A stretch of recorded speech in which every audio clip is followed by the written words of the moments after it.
Well, how to sum up exactly what went down tonight in Buffalo? It's kind of hard to put into words, except for the fact that that is a disaster. That's an absolute disaster for the Buffalo Bills for a lot of reasons.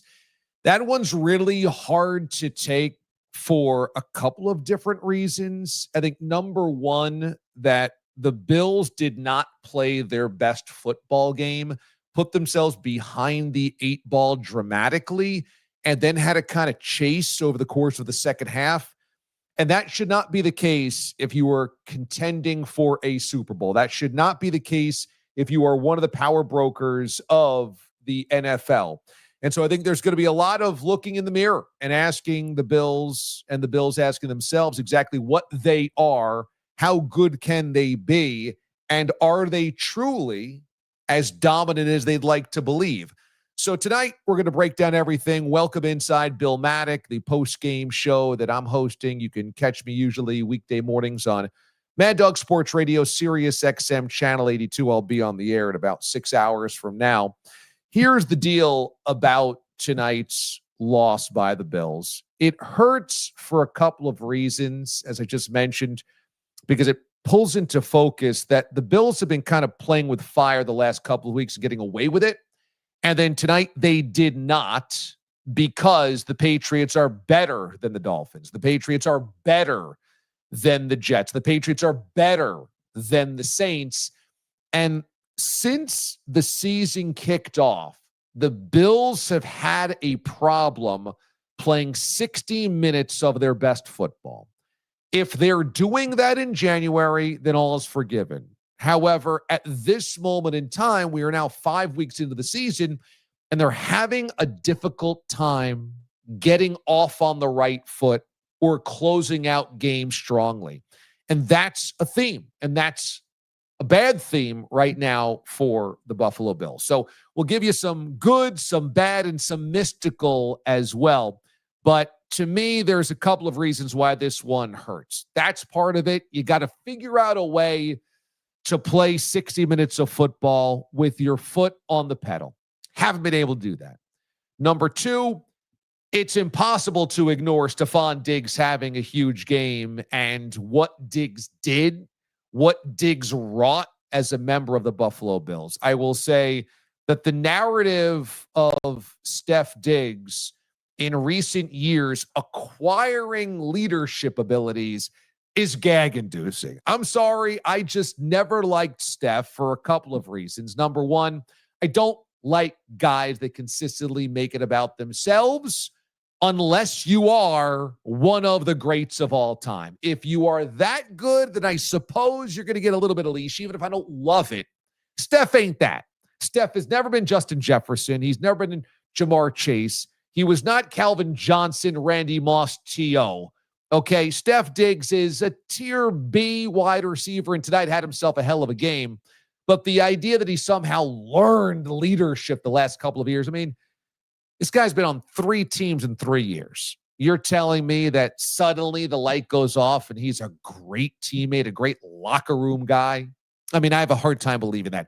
He had a really good game that pours salt in the wounds, and it was a huge reason why the Bills end up losing this game.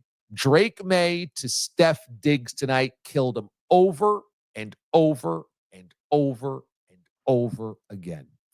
So you have this kind of confluence of events, which is just really problematic and aggravating if you're a Bills fan. Number one, the Bills are not measured against the Patriots, the Saints, the Jets, the Dolphins. They are measured against the Chiefs. And we thought the Ravens. And now the Ravens have imploded, and maybe that's not a great measuring stick either.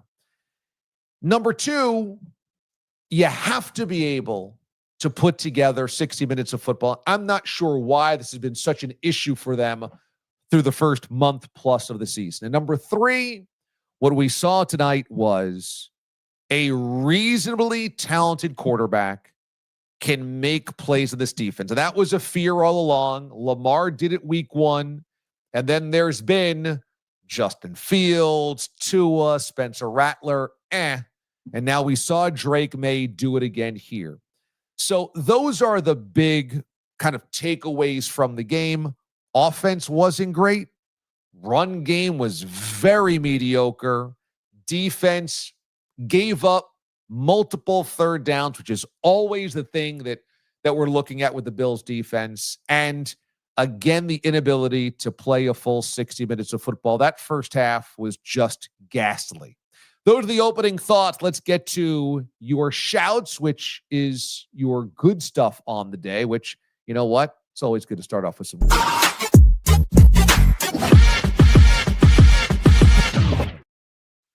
You know, that drive coming out of the halftime break, to me, was the very best of what the Bills offense can be. They were just so dead in the first half.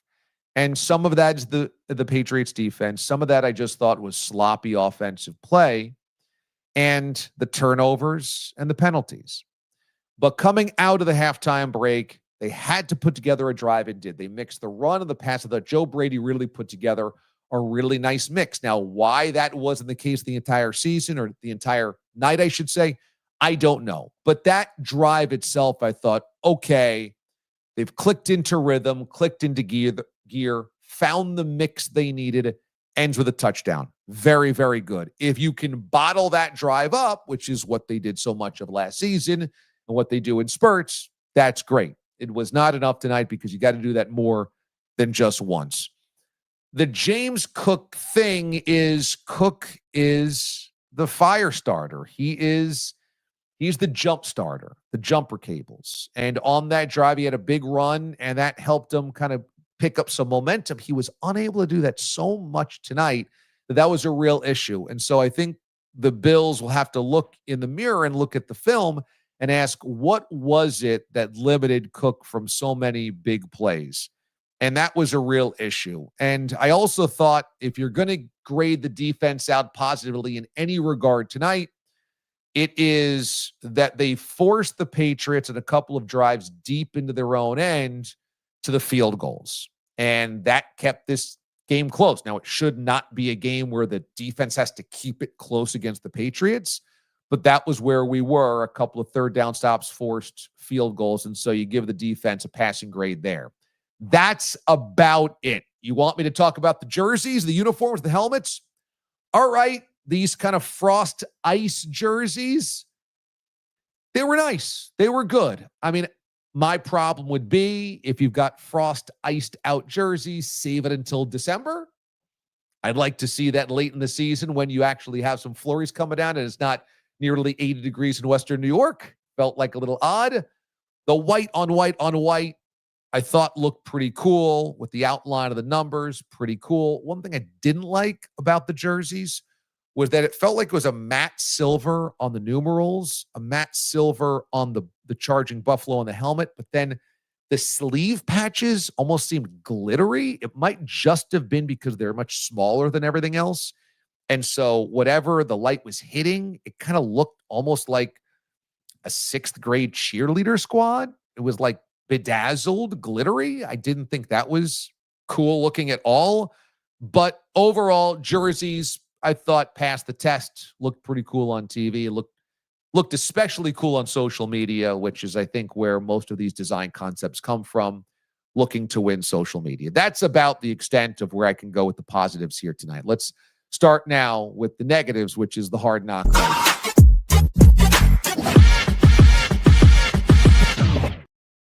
So, like I said, you just have to be able to find a way to get more consistency on the ground. And I'm not sure what the real problem was besides the interior of that Patriots defensive line really did its job all night long, both against the pass and the run.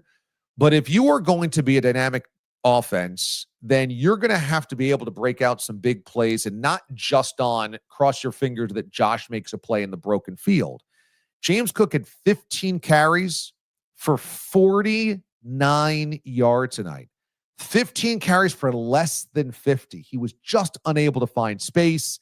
Nobody could really find space. And again, Josh had 53 yards, but you just don't want Josh Allen to be leading the team in rushing yards when you actually commit to the run. And They had 29 carries if you consider all of the Josh carries. You know, some of them are kind of like broken plays and he just ends up running with it. But that's just not the game plan that is best suited for the Bills to win. And as we all know, you don't want Josh to be taking too many hits. So the inability to run the football tonight, even though they end up with a $118 to the ground, is just not going to be able to be enough against the teams that you will measure yourself against. And that obviously begins with the Kansas City Chiefs and whoever you're going to face in the postseason. Number two, the ugliness of the first half cannot be forgiven or forgotten. Okay. 2 turnovers, 5 penalties. The list goes on and on. In the first quarter alone, the issues all night long, the penalties just stacked up.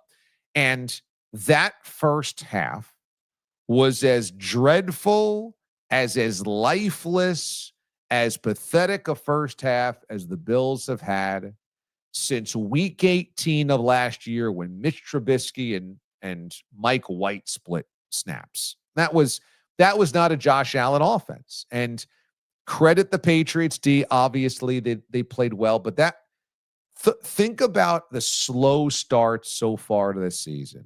Okay. Baltimore, I think in some ways the Jets game, even though they always led in that game, the Dolphins game came down to the wire. And then last week against the Saints, when we all go to the halftime, I was in the stadium last week and we're all going to halftime like, why is this a close game?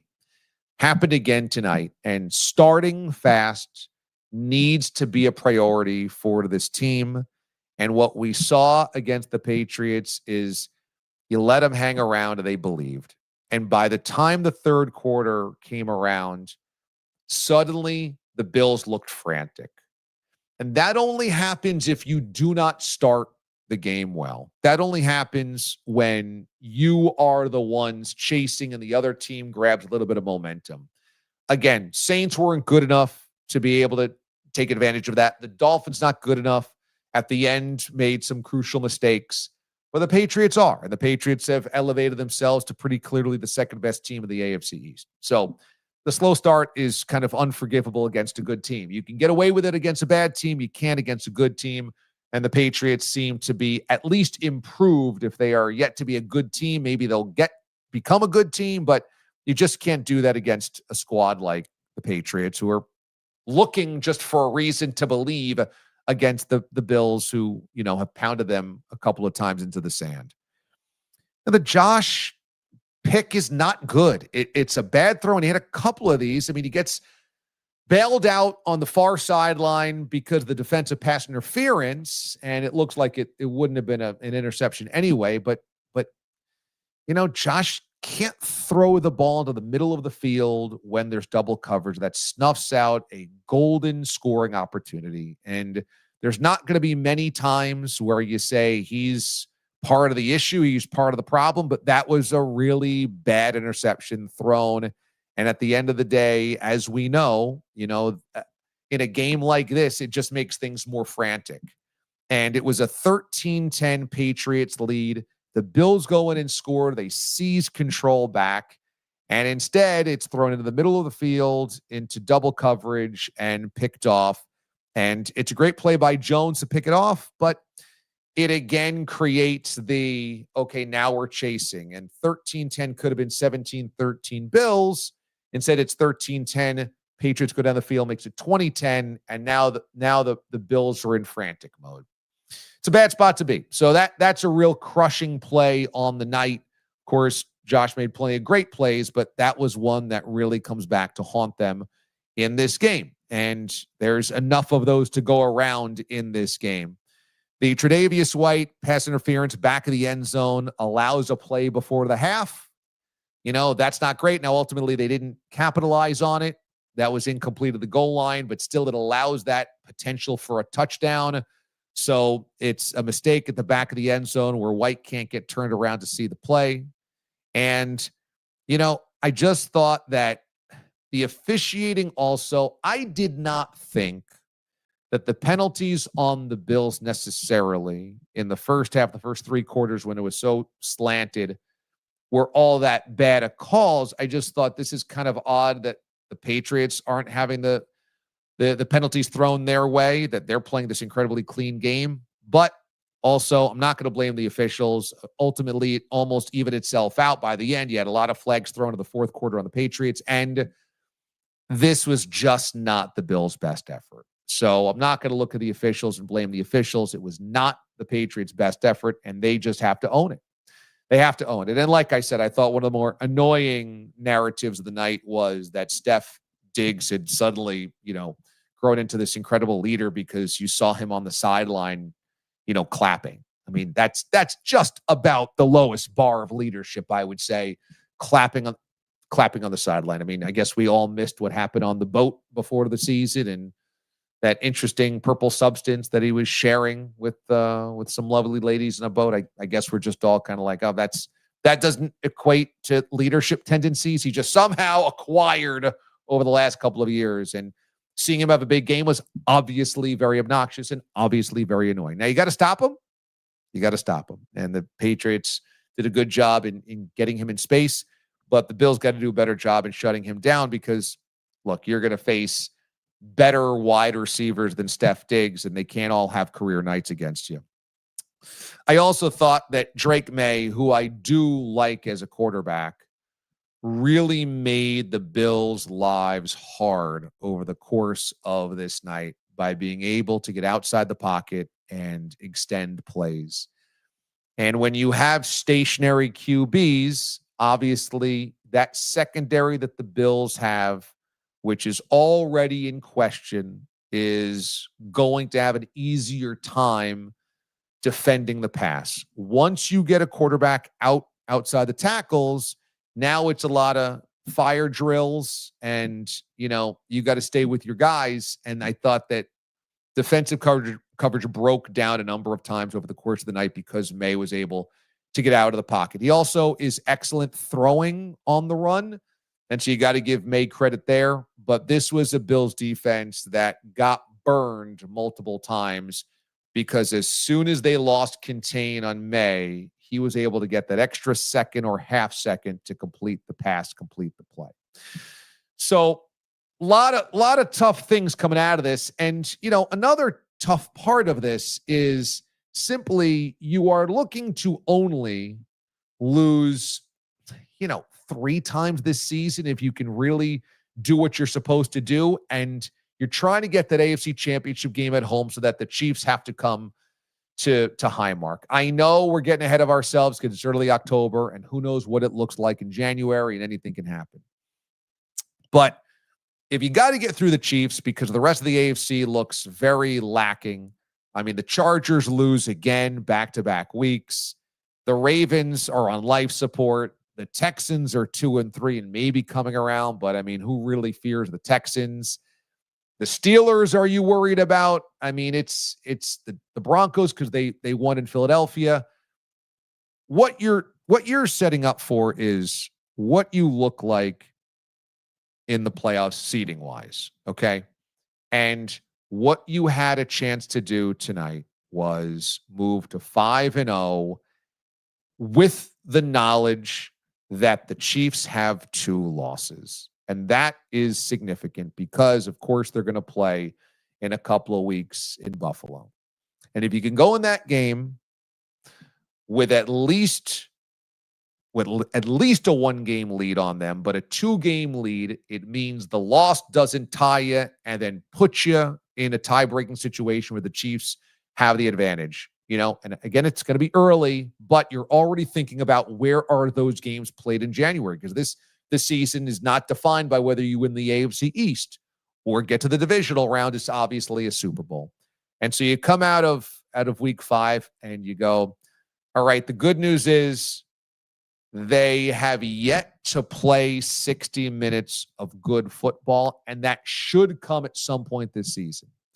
The bad news is at 4-1, the one loss is to an AFC team that's in the division that could make the playoffs. More so, you didn't play a good game. You kind of coughed it away by playing crappy football early in the game, and it haunts you and it costs you. And when you look at the schedule, you'd prefer this not to be a home game against the Patriots, one of those 3 losses. I think you can afford to go 14-3 and expect to be the 1 seed. Once you get to 13-4, I think the 4th loss makes it a little tough here. And what you're talking about here the rest of the way, you got the Chiefs, you have the Buccaneers, you have at Pittsburgh, and then you have Patriots and Eagles. But now you got to go to Foxborough and Philadelphia. You get it home. None of those are easy.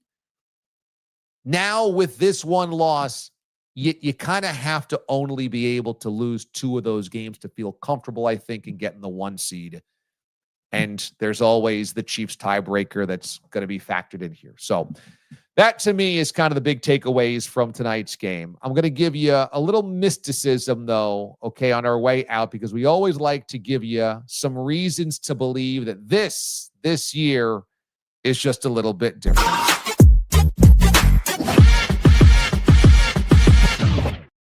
We also honor the Buffalo on this series, and Bill Matic is an homage to one of the great hip-hop albums ever, Nas's Illmatic, because it's of the 90s, and what's more 90s than the Bills? Zubaz and 4 Super Bowls and everything that's good about the 90s, just kind of courses through the veins of Bills fans.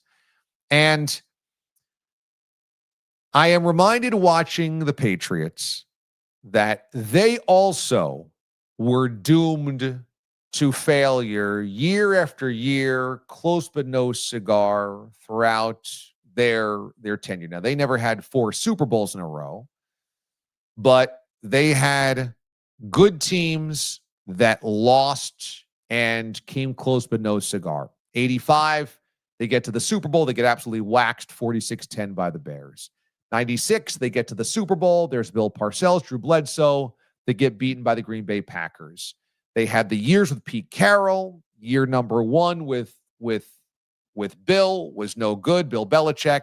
And then they get to 2001, and they're 0-2, and Bledsoe's injured. And everything flips, and they end up, of course, beginning their dynasty. Nobody wants to talk about that here, but I bring that up because that was the final year at Foxborough Stadium. Remember, that was the final year at the old stadium. And so, to me, you have to look at perhaps there's going to be a few ghosts that got to come out that helps you as you shut down the stadium when it matters most. If your final game at Highmark is the AFC Championship game, maybe there's a ghost of the Frank Reich comeback.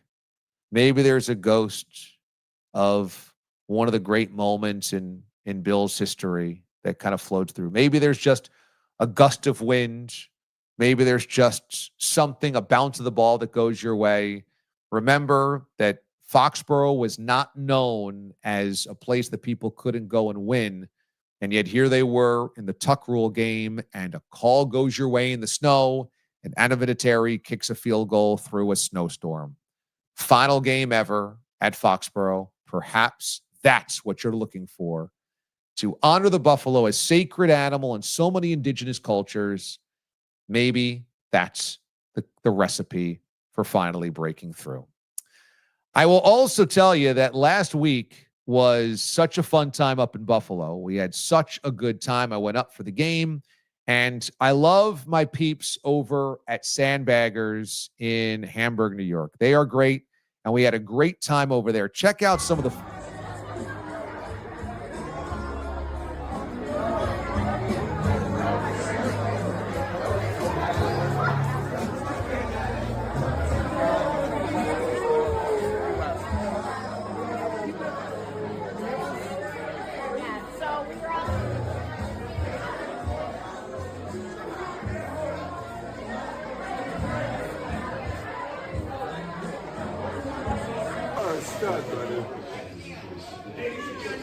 Yes.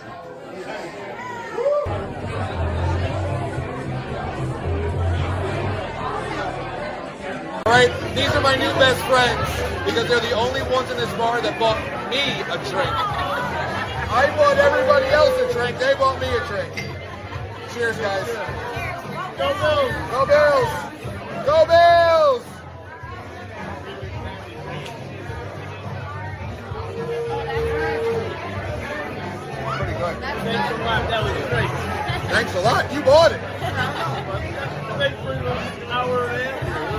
My pleasure. Go Bills!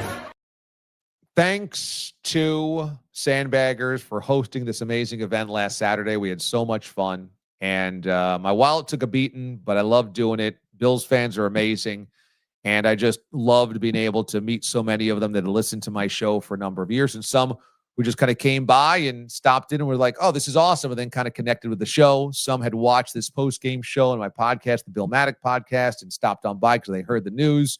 It was really cool. So I got the full video coming up on YouTube this week, so you can kind of check out what the vibe was there, and the tailgate on Sunday morning. That was a lot of fun because the tailgate, I was just passing out Santo Tequila shots all morning long, and we went through 2 full bottles of tequila just taking shots with everybody in the tailgate, and that was a slappy mess. Slappy Joe, slappy Joe. Remember, you can always send us comments as well on any of the platforms you are watching. We are live on YouTube, live on X, and live on Instagram Live as well. Thanks to Sandbaggers also. They are the official sponsor of the Bill Matic podcast. They're Western New York's newest golf simulator. Go hang out in Hamburg. Got TVs everywhere, great bartenders, big open space. You can go play a little golf simulator as well while you're in there. Thanks to Sandbaggers for being the sponsor of Bill Matic. My man B Squared says, you know what? We can beat those fools just by throwing those stupid white stonewashed jerseys on the field. Those, yeah, maybe you don them and you lose to the Patriots on national TV and they never actually come back. They did look a little bit like blue cheese all over their hands. Horrendous loss via Fade the Wiz. It is obviously a very difficult loss to stomach if you're a Bills fan. And for the Buffalo Bills looking in the mirror this week before they get the Atlanta Falcons next Monday night, they've got to ask themselves this question. Why have they not been able to take the field for 60 minutes and play their best football yet? Are they taking all these opponents lightly? Are they already focused on the playoffs? Do they take for granted the division? Do they feel like they're superior and so they can turn it on or turn it off? Is there something happening in practice or pregame where they're not locked in? Is there too much pressure? Are they tense? Are they tight? What is going on here? Because you look down the list, they needed a frantic comeback to beat the Ravens. Okay, early on in that Jets game, it's a one-score game until the second half. It kind of gets blown open. The Jets are obviously horrendous. Then against the Dolphins, it's a one-score game into the fourth quarter before the INT. And then against the Saints are a 15.5-point dog, and it's a one-score game into the third quarter. Not great. And then, of course, tonight, where the first half is just one big debacle you'd rather never remember. That is the essence of this. It's not just the defense. It's not just the offense. It's not just unable to run the football. It's not just the turnovers. It's not just the penalties. It's not just the not being able to contain Steph Diggs, not being able to contain Drake May. It's the entirety of this. Why haven't you been able to dial in and play the full 60 minutes of football yet? All right, that's going to do it for us this evening here on the show. Hey, make sure you are, as always, subscribed to this channel because there's amazing things that happen to this channel. Bill Matic, okay? The Bills podcast. Instant reaction after every game. Come on. Chronicling this final season at Highmark Stadium and perhaps a trip to that elusive Super Bowl. Also, watch DA Live every Sunday night where we recap the day of football like we had a couple of hours ago.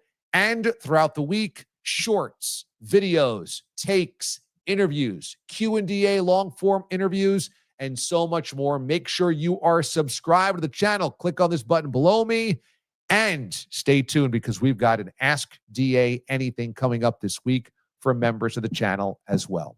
Thanks for watching, everybody. I appreciate you very much. As always, we honor the Buffalo around here. We will see you next time. Thanks so much for watching. It is always great to be with you. We are now going to sign off because you know what? I got to get up in the morning, and that's coming in about 6 hours. Check out Channel 82, Mad Dog Sports Radio, Sirius XM. It's DA and Babbitt in the morning, and I will see you then. Be good. Be good to one another.